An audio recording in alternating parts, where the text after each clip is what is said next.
देखिए, मैं आपको जो क्वेश्चन करवा रहा था ना, उसमें एक क्वेश्चन ये यूनेस्को वाला पढ़ लूँ, इसके चांस थोड़े से मुझे लग रहे हैं। मतलब अगर आ जाए तो मैंने आपको बताया ना, यूएनओ जो है उसका बेस एक बार अच्छे से पढ़ा है ना। यूएनओ के 6 अंगों के काम पढ़ लेना, और उसकी एजेंसियाँ तो मैंने कहा कई सारी एजेंसियाँ हैं, आपको मैंने देखा होगा बेस के अंदर। या फिर आप एक काम करना, जो यूएनओ का चैप्टर नंबर 6 है, कौन सा है यूएनओ का चैप्टर नंबर 6, तो चैप्टर नंबर 6 के अंदर ना एक आप बेस को ना थोड़ा सा देख के चले जाना। सपोर्ट मटेरियल से भी देख लेना और मेरे नोट से भी देख लेना, उससे आपको बहुत फ़ायदा मिलेगा। मतलब जैसे क्योंकि उसके अंदर ना एजेंसियाँ वगैरह बहुत है, तो वहाँ से ना वो जीके बहुत अच्छी खासी बनाएगा। ठीक है, तो मैंने बताया अब ध्यान, या फिर मैंने कहा नहीं मारेगा तो फिर बहुत अच्छी बात है, नहीं मारेगा वो। ठीक है, तो ध्यान सुनना, मैंने क्या बताया आपको, यूएनओ की ना जो एजेंसी है यूनेस्को, क्या है आपकी एजेंसी का नाम? यूनेस्को। यूनेस्को से क्वेश्चन बना देता है। एक बार आप हम इस क्वेश्चन को देख लेते हैं कि यूनेस्को से कौन सा क्वेश्चन बनाएगा। देखिए, क्वेश्चन कह रहा है कि यूनेस्को के उद्देश्य, सदस्य, कार्य पद्धति का वर्णन कीजिए। मतलब ये आपसे ना यूनेस्को के बारे में पूछ रहा है। मैंने कहा यूएनओ जो है उसकी एक संस्था है यूनेस्को। ठीक है, यूनेस्को की फुल फॉर्म है यूनाइटेड नेशन, क्या वो united nation cultural social organisation. ठीक है, इसी को यूनेस्को बोलते हैं। ठीक है, ये इसकी ना सामाजिक एवं सांस्कृतिक संस्था है जो इसके ऊपर काम करती है ना। तो यूनेस्को के बारे में पूछ रहा है, कार्य पद्धति क्या है, इसका उद्देश्य क्या है, और सदस्य कितने हैं इसके अंदर। देखो, हमने कहा यूनेस्को जो है वो बनाया गया। देखो, इसका उद्देश्य क्या था बनने का, तो ये इसका कार्य है शिक्षा के ऊपर, संस्कृति के ऊपर, अंतर्राष्ट्रीय सहयोग और शांति सुरक्षा की स्थापना करना। मतलब ये एक यूएनओ की ना एक संस्था है ना। मैंने कहा ना यूएनओ तो एक बॉडी का नाम है कि भैया 6 अंगों को मिलाकर यूएनओ बनता है, और बाकी जो यूएनओ का सारा काम है वो उसकी संस्थाएं ही करती हैं, उसके अंग करते हैं। ठीक है, तो हमने बोला कि इसका कार्य है शिक्षा एवं संस्कृति, अंतर्राष्ट्रीय सहयोग से शांति एवं सुरक्षा की स्थापना करना। इसका काम है यूएनओ का, ताकि और संयुक्त राष्ट्र के चार्टर में वर्णित न्याय, कानून, राज, मानवाधिकार, मौलिक स्वतंत्रता हेतु विश्व सम्मति बनाना। मतलब दुनिया में लोगों को कहते ना अधिकार वगैरह के लिए प्रोटेक्ट करना।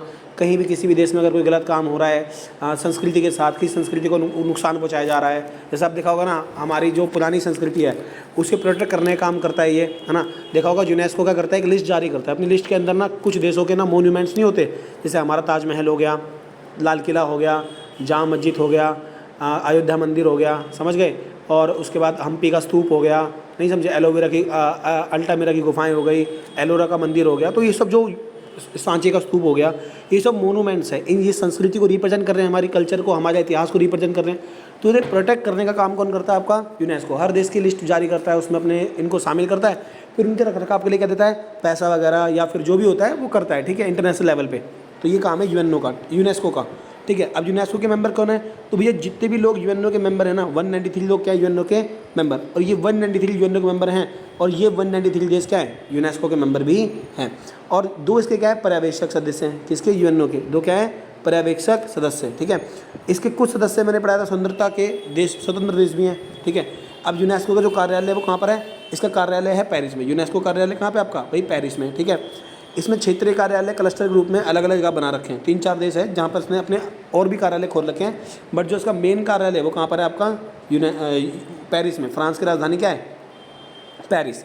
ठीक है, और मैंने कहा इसके अलावा इसके जो राष्ट्रीय और क्षेत्रीय कार्यालय भी हैं, यूनेस्को कुल 27 क्लस्टर कार्यालय, मतलब इसके 27 देशों में 27 जगहों पे अलग अलग छोटे छोटे कार्यालय भी। मतलब मेन कार्यालय कहाँ है इसका? फ्रांस के पेरिस में। ठीक है, अब ये क्या काम करता है यूनेस्को? तो हमने कहा इसकी कार्य पद्धति क्या है। यूनेस्को मुख्यतः शिक्षा, प्रकृति विज्ञान, सामाजिक एवं मानव विज्ञान, संस्कृति एवं सूचना संचार के जरिए अपनी गतिविधि संचालित करता है, और वर्ल्ड लेवल पर लोगों को करता है अवेयर करता है संस्कृति के प्रति, शिक्षा के प्रति। जी जहाँ जहाँ पर दिक्कत होती है वहाँ आवाज़ उठाता है, वहाँ की सरकार को क्रिटिसाइज़ करता है, ताकि वहाँ की सरकार को वर्ल्ड लेवल पर क्रिटिसाइज़ करके वो बाध्य हो जाए वो चीज़ प्रोवाइड करवाने के लिए। ये अपनी साक्षरता में आने वाले कार्यक्रमों को प्रायोजित करता है, और वैश्विक धरोहर की इमारतों, बात समझ गए, देखो मैं मिटाता हूँ यहाँ पे, पार्कों के संरक्षण में महत्वपूर्ण भूमिका अदा करता है। कौन? आपका यूनेस्को। क्लियर है? बात समझ गए? ऊपर बढ़ा दो थोड़ा सा मैं, अब देखिएगा यहाँ से। और यूनेस्को की विरासत सूची में हमारे कई ऐतिहासिक स्थल भी शामिल है। मैंने कहा था ना, ये अपनी एक लिस्ट जारी करता है, और उसमें जिस भी देश की लिस्ट में चीज़ों का नाम आता है उसको प्रोटेक्ट करता है, पैसा देता है, वो सब काम करता है। ठीक है, अब 2 क्वेश्चन आपके आ रहे हैं, वो देखो ये 2 क्वेश्चन मुझे नहीं पता भाई आपके सिलेबस में ऐड है या नहीं है, बट बाय चांस अगर मुझे लगा आ गए तो देख लेते हैं हम एक बार इन्हें। क्वेश्चन क्या बोल रहा है सुनिएगा। ये क्वेश्चन है लोकतांत्रिक राजनीति वाला। ठीक है, क्या बोल रहा है क्वेश्चन के अंदर, मैं थोड़ा छोटा कर दूँ इसको, 1 मिनट। ठीक है, ठीक है, इतना देखते हैं हम। ये देखो क्वेश्चन क्या पूछा है, लोकतांत्रिक राजनीति की व्याख्या कीजिए। मुझे वैसे लगता नहीं है क्वेश्चन आएगा, बट एक बार हम पढ़ लेते हैं। आ गया तो बहुत अच्छी बात है, पढ़ ही लेते हैं ना। ये 6ठे चैप्टर के अंदर थोड़ा सा ऐड हुआ था, बट आपने बताया कि नया ऐड हुआ तो हट गया है। आप देख लेना, अगर ऐड हुआ है तो पढ़ लेना, वरना नहीं तो फिर स्किप कर देना, ठीक है। बट मैं एक बार पढ़ा देता हूँ आपको। लोकतांत्रिक राजनीति की व्याख्या कीजिए। क्वेश्चन क्या बोल रहा है? लोकतांत्रिक राजनीति की व्याख्या कीजिए। तो हमने कहा लोकतांत्रिक राजनीति से हमारा मतलब है कि किसी देश में सरकार का निर्माण लोकतांत्रिक तरीके से हो। जैसे हमारे देश में सरकार कैसे बनती है? लोकतंत्र से बनती है। चुनाव होता है, चुनाव में वोटिंग डालती है जनता, जो जीतता है वो उसको नेता बनाया जाता है। बट आप देखो कई देशों में लोकतंत्र है नहीं। चाइना के अंदर देख लो, रशिया के अंदर देख लो, नॉर्थ कोरिया में देख लो, बात समझ गए ना। तो हमने क्या बोला, इस प्रकार सरकार को चलाने के लिए भी लोकतांत्रिक नियमों का पालन करना आवश्यक है। भाई सरकार भी अच्छी चलनी चाहिए ना। ये थोड़ी बस चुनाव में लोकतंत्र का पालन हो रहा है, लेकिन उसके बाद तो भैया फिर तानाशाही चल रही है। जैसे देश में राजनीति समानता होनी चाहिए, सब नागरिकों को बिना किसी प्रकार के भेदभाव के वोट डालने का अधिकार होना चाहिए। इसमें किसी प्रकार का भेदभाव रंग, जाति, लिंग आदि के आधार पर नहीं होना चाहिए। एक निश्चित आयु के लोगों को सभी को वोट डालने का अधिकार होना चाहिए। और भारत के अंदर है ना, तो ये किसको रिप्रेजेंट कर रहा है? ये हमारे रिप्रेजेंट कर रहा है कि हमारे देश में लोकतंत्र है। तो अगर वो क्वेश्चन पूछे कि लोकतांत्रिक राजनीति क्या होती है, तो आप बोलोगे वो देश जहाँ पर लोकतंत्र के अनुसार देश को चलाया जाता है, लोगों को राइट्स होते हैं, लोगों के पास अधिकार होते हैं, कानूनी अधिकार होते हैं, सामाजिक अधिकार होते हैं, राजनीतिक अधिकार होते हैं, और उस देश में सबको बराबर माना जाता है। ऐसा ही तो हमारे देश में है। लोकतांत्रिक राजनीति में प्रतिनिधियों का चुनाव निष्पक्ष स्वतंत्र रूप से ऐसी संस्था द्वारा होना चाहिए जो पूर्णतः स्वतंत्रता हो। भारत में चुनाव आयोग पूर्ण रूप स्वतंत्र है। देखोगे ना, हमारे यहाँ पर चुनाव आयोग है जो पूरी पावर में रहता है, स्वतंत्र है। वो जिस भी पार्टी को अवैध घोषित कर सकता है, उसके पास पूरी पावर होती है ना। चुनाव चिन्ह प्रदान करने की, चुनावी पार्टियों का नामांकन करने की पूरी पावर है, स्वतंत्र है वो। उसे बनाना, मैंने कहा ना, राष्ट्रपति बनाएगा, बट हटाने का तरीका बड़ा टफ है, उसको महाभियोग लगाना पड़ता है। स्वतंत्र रूप से ऐसी संस्था द्वारा होना चाहिए जो पूर्णतः स्वतंत्र हो। भारत में चुनाव आयोग पूर्ण रूप स्वतंत्र है। उस पर न्यायपालिका, कार्यपालिका या संसद किसी का भी कोई कंट्रोल नहीं। वो अपना अलग काम करता है भैया, उसके काम में कोई हस्तक्षेप नहीं कर सकता। चुनाव में प्रत्येक व्यक्ति को वोट डालने का अधिकार है, किसी भी विशेष अधिकार नहीं प्राप्त है। देखो हमारे यहाँ पर क्या है, हर व्यक्ति को वोट डालने का अधिकार है, और हर व्यक्ति का वोट जो है क्या माना जाएगा? एक ही तो माना जाएगा, एक व्यक्ति की वोट डाल सकता है ना।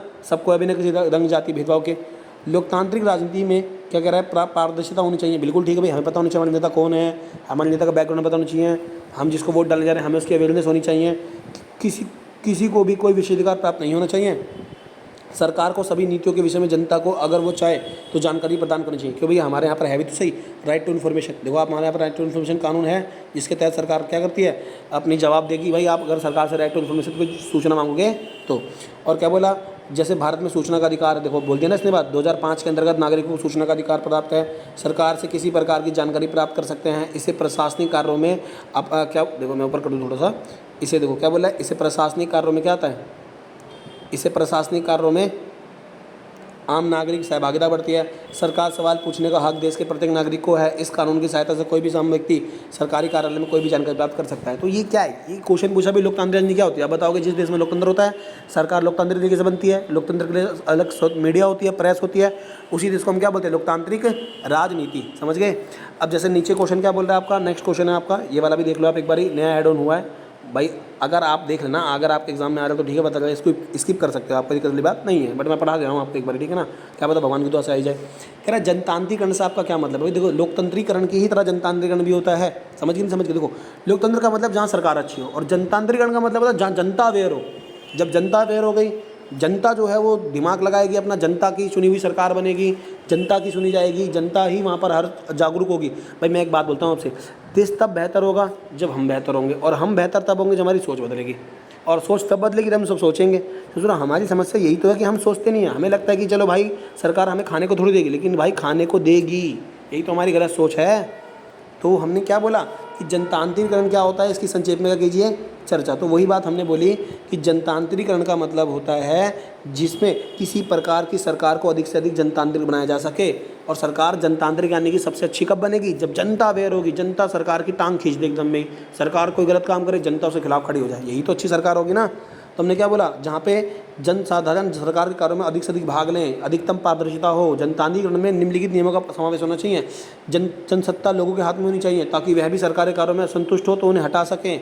इसके लिए नियमित निष्पक्ष चुनाव होने चाहिए। महिलाओं और निम्न वर्गों को बराबरी का हक मिलना चाहिए। सभी को वोट डालने का अधिकार होना चाहिए। जनता को अवेयर होना चाहिए। शिक्षित लोगों का होना चाहिए। समझ गए? सरकार से जवाब मांगने की आपके पास पावर होनी चाहिए। सरकार गिराने की पावर होनी चाहिए। चुनाव निष्पक्ष होने चाहिए।